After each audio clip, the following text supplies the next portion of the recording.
Welcome to the Relevance Report, where we explore the relevant stories that are shaping our world today. I'm Evan Watt, your host this week. On today's show, a delve into Dungeons & Dragons with Dr. Pershan, an exclusive interview with local Yeg band Monks on Call, plus we'll hear from MacEwan University students on the best advice they've ever been given, and finally, a look at some new MacEwan Griffins fan initiatives. Dungeons & Dragons. You've heard about it, you've seen it, and if you're a millennial, you've almost certainly played it. D&D and other role-playing games have surged from the obscurity of dimly lit basements to the forefront of pop culture and entertainment over the last decade. This isn't exactly news, but what makes it so appealing?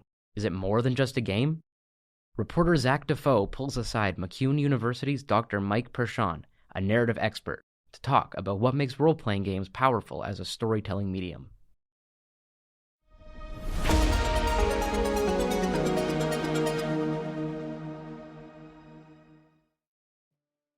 I'm going to ask you a very abstract question. Sure. What is an RPG? I'm going to borrow Daniel McKay's definition. He wrote a book about role-playing games as performance art. And I like that best. I mean, it's a game, but we're improvising. And I think in its best moments, role-playing is performance art. And what I like about that, it's a performance art where the audience is also the performers. I think there's all sorts of really cool psychological benefits to playing a role-playing game with people. Well, they're intrinsic benefits, right? We can get the dopamine high that we would get from, scrolling on social media and getting a like when we succeed in a dice roll. But even when we don't succeed, if we're just doing sheer story, you get a really cool storytelling moment, even if you fail. If you can imagine it in that way, you are gaining these intrinsic rewards that narrative provides us. One of my hobby research interests is the intersection between psychology and narrative. What is our brain doing on narrative? And studies have shown that we don't differentiate between real fear and fictional fear. If we're scared of something on the screen, it's real fear that we're experiencing. It's why people actually cry at sad movies. And we can have those experiences at the game table, but we're part of the creative team. So there's this crazy feedback loop that happens where if you've ever performed live on stage and you've gotten feedback from the audience, you'll know what that feels like. And so it's this reciprocity of positive intrinsic rewards. And you're doing this in this tight little group of 4 or 5 people, and you're just feeding that back and forth to each other. If you compare RPGs to film and TV, what does an RPG do that those cannot?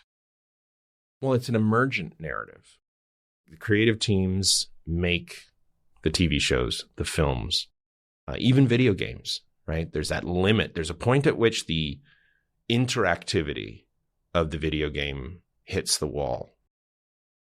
Books, and none of them are ultimately fully passive mediums, but there are increased levels of passivity.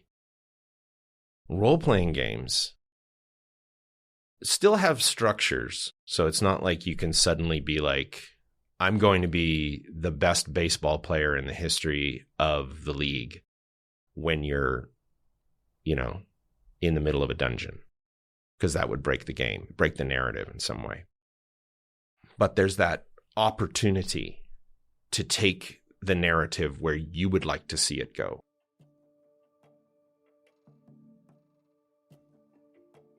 Being involved in these games, so DMing and playing, what has that taught you about yourself and about life? That's heavy. I'm a bard. This is what I know. I knew this for years. I used to say that you could tell a lot about a person because you want to know who a person really is. Give them the option to live in a world where they don't have the same kind of boundaries that we do in this one, where, you know, you can be chaotic evil and you're going to find something out about your friends. I gamed with a guy for years. He'd always play like either a magic user who was tanked up on defense spells, or a warrior who was completely behind plate armor, and it mirrored how he lived in the world. He insulated himself from potential harm, emotional harm mostly. And I was like, man, if I was going into psychology and I was going to be a therapist, this would be the way that I'd get there. But once I started playing, my go-to over and over again was Tiefling Bard. And I was like, oh, this is interesting, right? This tells me a lot about who I am. Any final tips? Find the game that's right for you. Find the group that's right for you. You don't have to do crazy voices. You don't have to play out the character perfectly.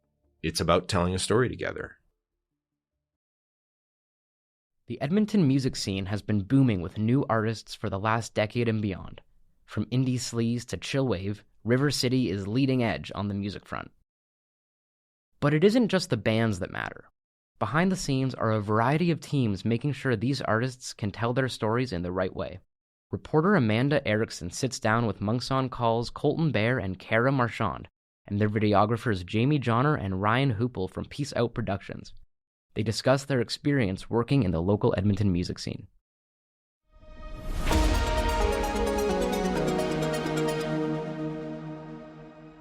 Where did the name Peace Out come from? This is actually my idea, and it's funny because in the old house I had a little whiteboard, and I was just kind of jotting down ideas, and a lot of my friends would grab the marker and like write something funny, you know what I mean, whatever. And it was actually Zach, my roommate. His older cousin is a really good friend of ours, and he actually just wrote out with the peace sign in it, and it sat on the whiteboard for a really long time. And I just remember sitting at my desk and kind of just like looking up at the ceiling, trying to rack my brain and figure things out.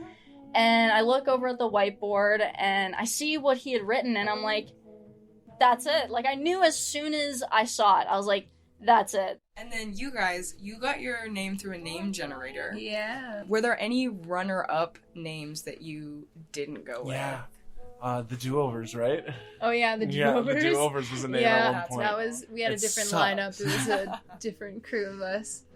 Yeah, it didn't hit as hard. Do-Overs, Tennyson Georgia Jones. Yeah, it's kind of our duo thing though. One day we'll get can to still it. I use think that, actually. Yeah, make a record. in our later years, Sure. when we've grayed out a little bit.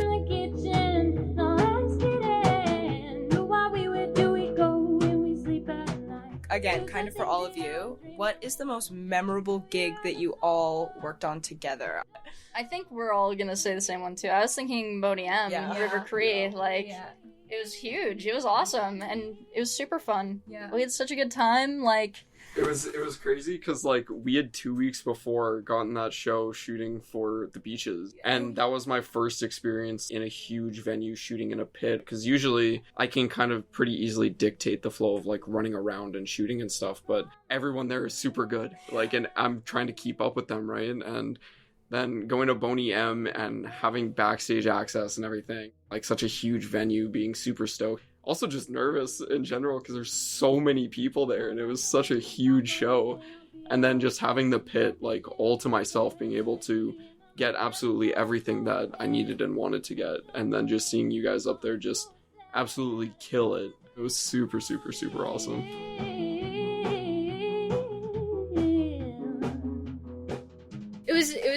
It was an awesome moment. Just I think recognizing too that it is.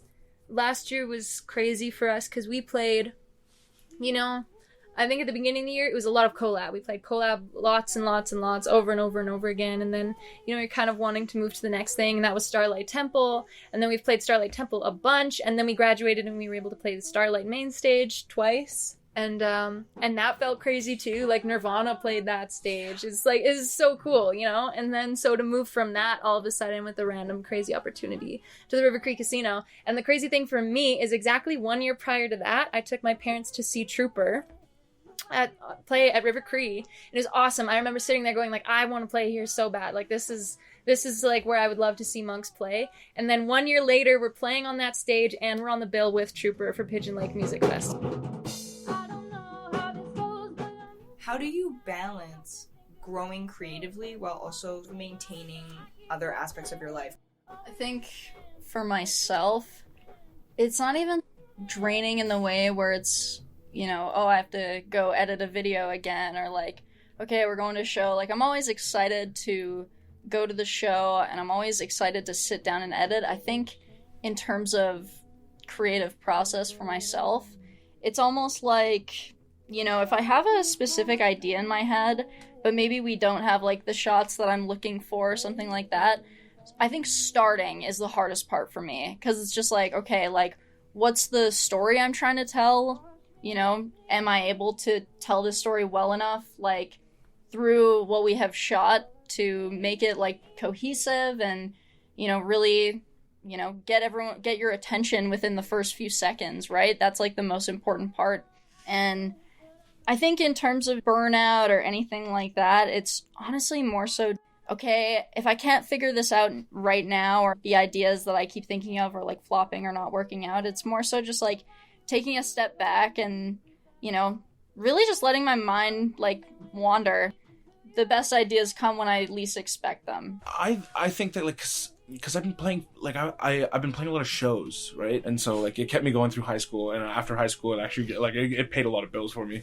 And like a lot of these songs are Kara's. Like, the best songs are Kara's. You know, the best work that I do is just kind of in the work. Mm-hmm. All the creativity that I have to offer is just sort of in the space. As far as juggling it, you don't have to, because it happens when you're there anyway. And I think all of us do a good job of just being unapologetically us. The ones we break.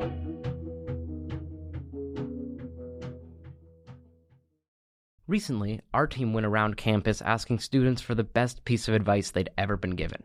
Here's what they had to say.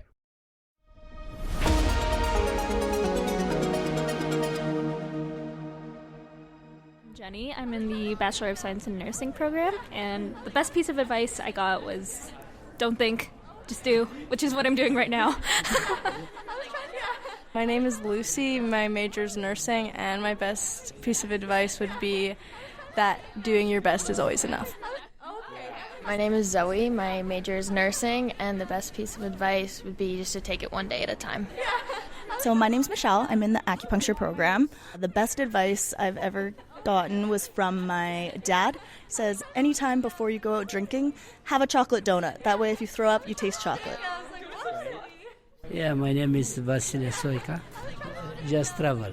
In Europe, I travel everywhere, and in America too, and Cuba, and Jamaica too. My name's Sarah Malenka. I'm in the acupuncture program, and my dad always says to gargle with vodka for sore throats. In the years after the pandemic, live events of all kinds took a hit in attendance.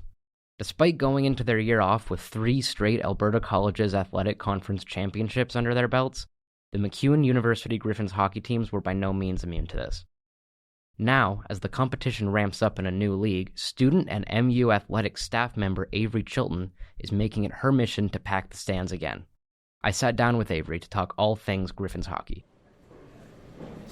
Avery, thank you so much for joining me today. Yeah, of course. Thanks for having me. So tell me more about what it is you're trying to do here. Me and my colleague are trying to get fan support at MacEwan sports games, specifically in the hockey sector, as that's where we both spend our time. Throughout this year, we've noticed a lot of fans be parents of the players and not so much student support, and we feel that could bring a lot of energy and atmosphere to the games. What is it about MacEwan games that you think makes them worth going to? Because it's no secret the teams have all faced some hardships in the last couple of years, haven't been in the win column maybe as much as they'd like to, but as we close out this season and get ready for next year's, what is it about the teams that has you really excited for each game? Why should the students care? So obviously if you take a look at the stats, they're going to tell a certain story, but if you're at the games, you can see such a different tale. If you look back before we joined this new league, which is U Sports, we were dominating the previous one, which was CAC. 3 championship wins in 3 years for men and women. Yeah, so we were obviously at that level to be competing, to be winning, and we are still at that level, even stronger in this new league. The men obviously took a big jump this year, which was beautiful to see, especially as someone who was at all the games. And I think other students should be there too, because with that extra support behind them, they can take such a leap further for this upcoming season. As for why people should care, our school has such a strong identity shown through these teams that is hard work and grit, and I think our students should be supporting that and representing that as well. It's definitely a stronger gameplay and much more faster and quick pace than the previous league, which is always just fun to be around. We're Canadian, of course hockey's going to be our main thing. When you talk about increased connection between MacEwan students and their teams that represent them, what kind of atmosphere do you envision students bringing to these games? What kind of culture do you think we could build around the sport as MacEwan students and fans? I think we definitely need to bring that electricity that we see at so many other events held throughout the school, especially if we look back on the 2019-2020 season, the photo where they were celebrating on the ice after a huge win for the team. The fans were racing down, banging on the glass, and as someone who's interviewed some players this year for both men and women's team, they remember being in that barn at that time, and they just described the atmosphere as so electric, so much energy, and just wanting that back. And so we just need to rebuild and bring it more than it was. So earlier, of course, you talked about how you work with the team, you're at every home game. Talk a little bit more about what your role is. With my coworkers, I've been kind of labeled the producer of a lot of the games, just because I deal with all of the stream operating itself.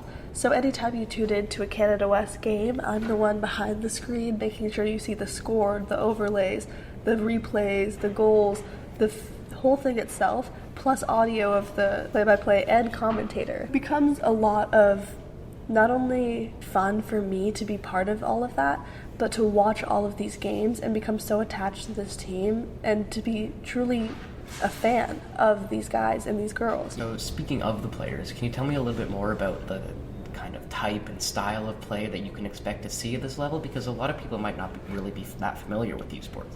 So as I touched on it briefly earlier, going from CAC to U Sports was definitely a huge leap in not only competitiveness, but increased energy tenfold even. The women are all from top academies, coming in strong, having huge numbers backing them up.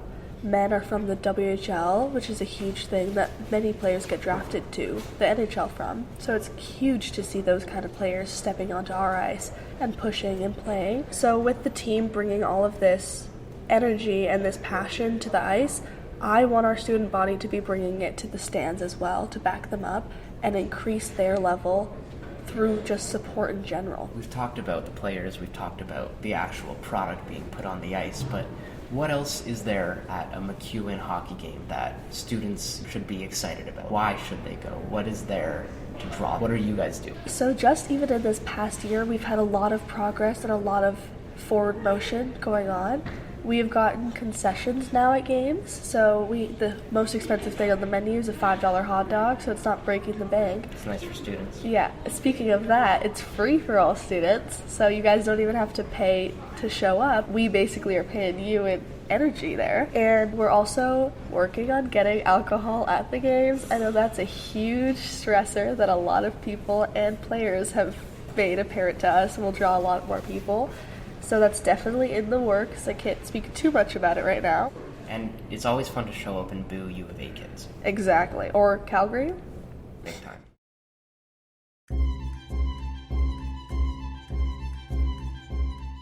Thanks for joining us for the Relevance Report.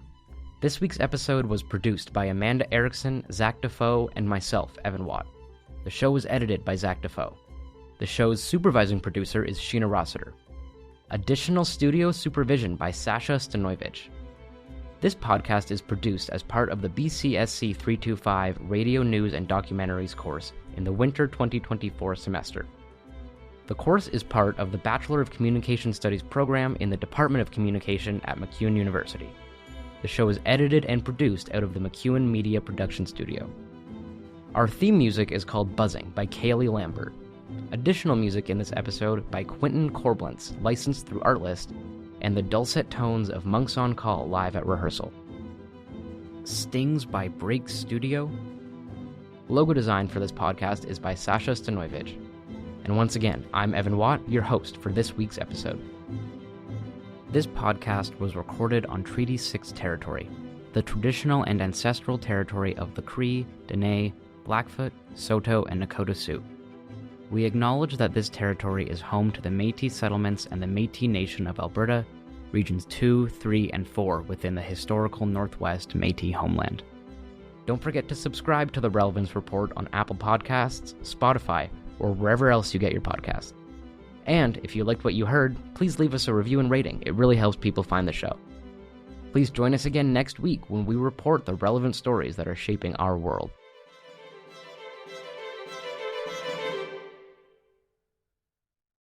We'll be sending you off with the folk-coded, wistful sounds of Sex in the Kitchen by Monks on Call.